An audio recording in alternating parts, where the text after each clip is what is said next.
Thank you very much. Dear leaders, your excellencies, today I want to tell you about a day that has already passed and a day that must never come. On the night of March 4th, 2022, I received one of the most terrifying reports since the beginning of a full-scale Russian invasion against Ukraine.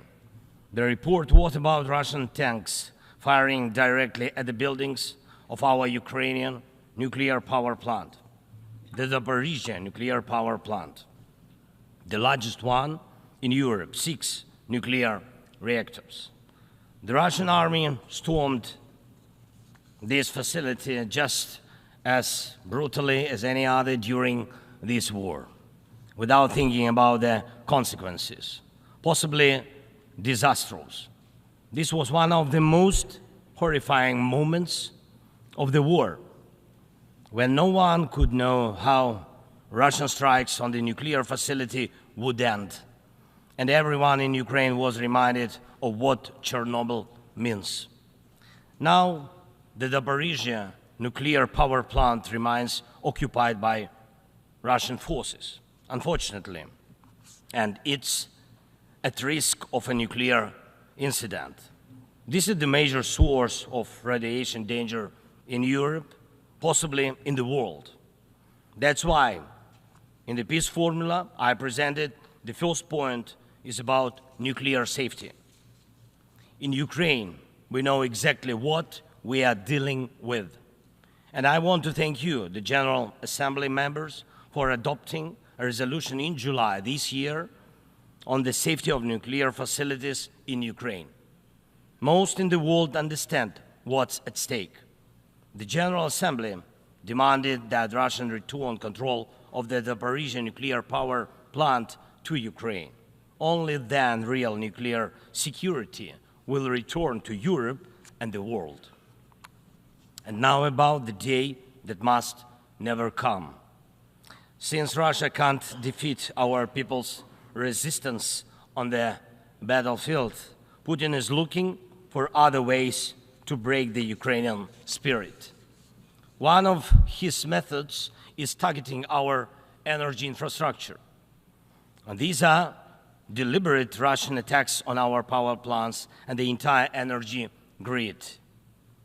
As of today, Russia has destroyed all our thermal power plants and a large part of our hydroelectric capacity. This is how Putin is preparing for winter, hoping to torment millions of Ukrainians, ordinary families, women, children, ordinary towns, ordinary villages. Putin wants to leave them in the dark and cold this winter, forcing Ukraine to suffer and surrender. Just imagine, please, your country with 80% of its energy system gone, with such a destroyed part of the system. What kind of life would that be? Recently, I received yet another alarming report from our intelligence. Now Putin does seem to be planning attacks on our nuclear power plants and their infrastructure, aiming to disconnect the plants from the power grid. With the help of satellites, by the way, ladies and gentlemen, satellites of other countries. Russia is getting images and detailed information about the infrastructure of our nuclear power plants. But what does this really threaten? Any missile or drone strike, any critical incident in the energy system could lead to a nuclear disaster. A day like that must never come. And Moscow needs to understand this, and this depends in part on your determination to put pressure on the aggressor. These are nuclear power plants. They must be safe. Ladies and gentlemen, 2 years ago, in the fall of 2022, I proposed a comprehensive strategy to end the war and to ensure security, and I presented the peace formula at a highly inclusive political platform for world leaders, the G20 summit in Indonesia.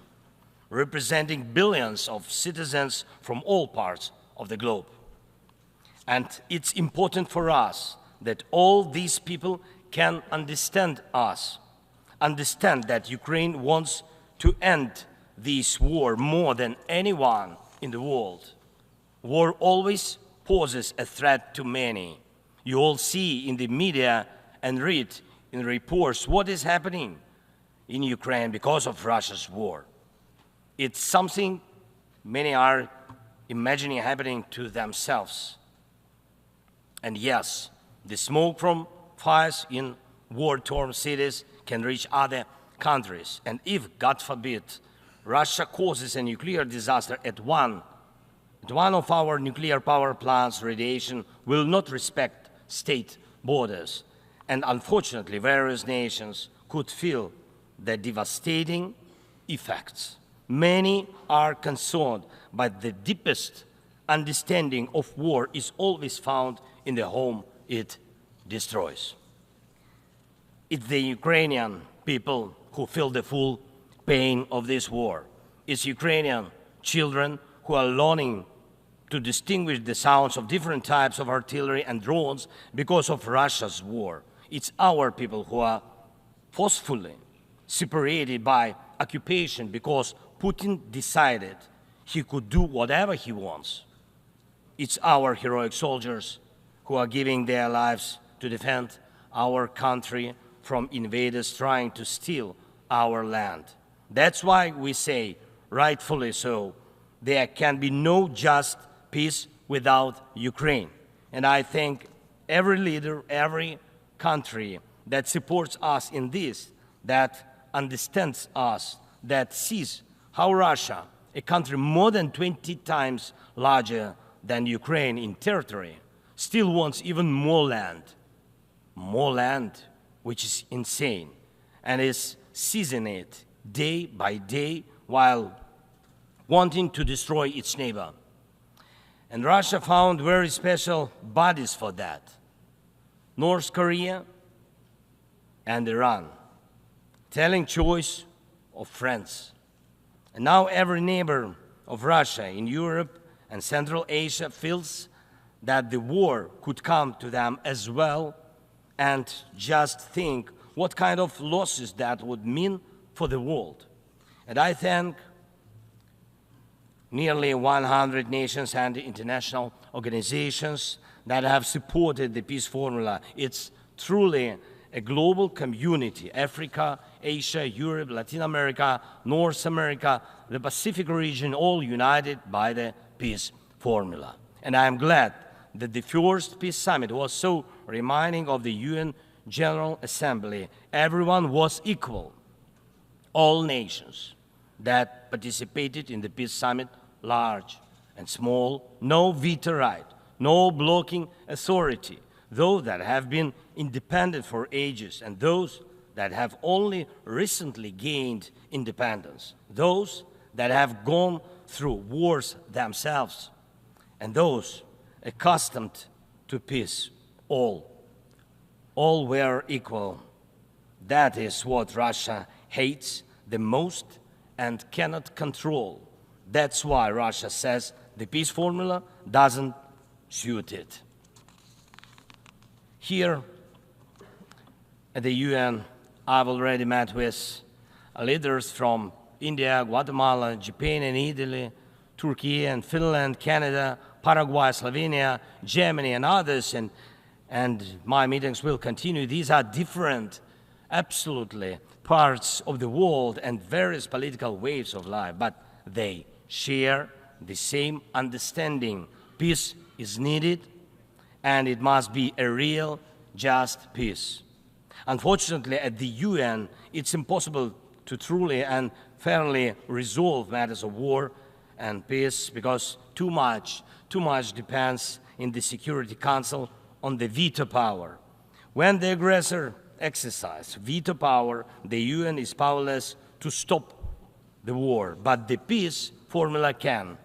Once again, there is no veto power in it. That's why it's the best opportunity for peace. Everyone is equal, and it's effective and comprehensive. when some propose alternatives, half-hearted settlement plans, so-called sets of principles, it not only ignores the interests and suffering of Ukrainians, who are affected by the war the most, it not only ignores reality, but also gives Putin the political space to continue the war and pressure the world to bring more nations under control. Any parallel or alternative attempts to seek peace are, in fact, efforts to achieve a lull instead of an end to the war.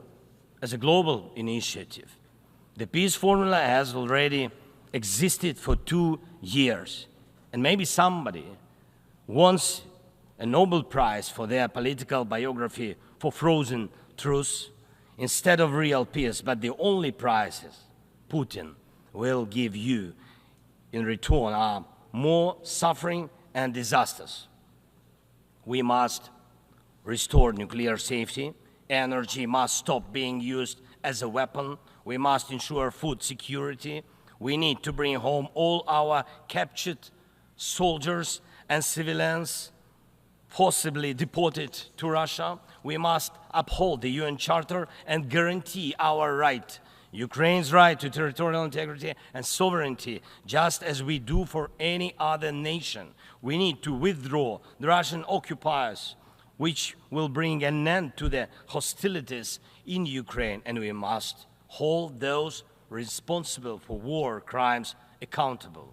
We need to prevent ecocide and stop the destruction of nature caused by the war.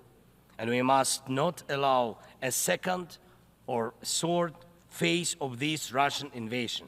And we need to make it clear the war is over. This is the peace formula. What part of this could be unacceptable to anyone who upholds the UN Charter? If someone in the world seeks alternatives to any of these points or tries to ignore any of them, it likely means they themselves want to do a part of what Putin is doing. The point they ignore reveals the desire they're hiding. And when the Chinese-Brazilian duo tries to grow into a choir of voices, with someone in Europe, with someone in Africa saying something alternative to a full and just peace, the question arises, what is the true interest? Everyone must understand you will not boost your power at Ukraine's expense. And the world has already been through colonial wars and conspiracies of great powers at the expense of those who are smaller. Every country, including China, Brazil, European nations, African nations, Middle East, all understand why this must remain in the past. And Ukrainians will never accept why anyone in the world believes that such a brutal colonial past, which suits no one today, can be imposed on Ukraine now instead of a normal, peaceful life. I want peace for my people, real peace and just peace. And I'm asking for your support from all nations of the world. We do not divide the world. I ask the same of you, do not divide the world. Be united nations. And that will bring us peace. Thank you. Slava Ukraini.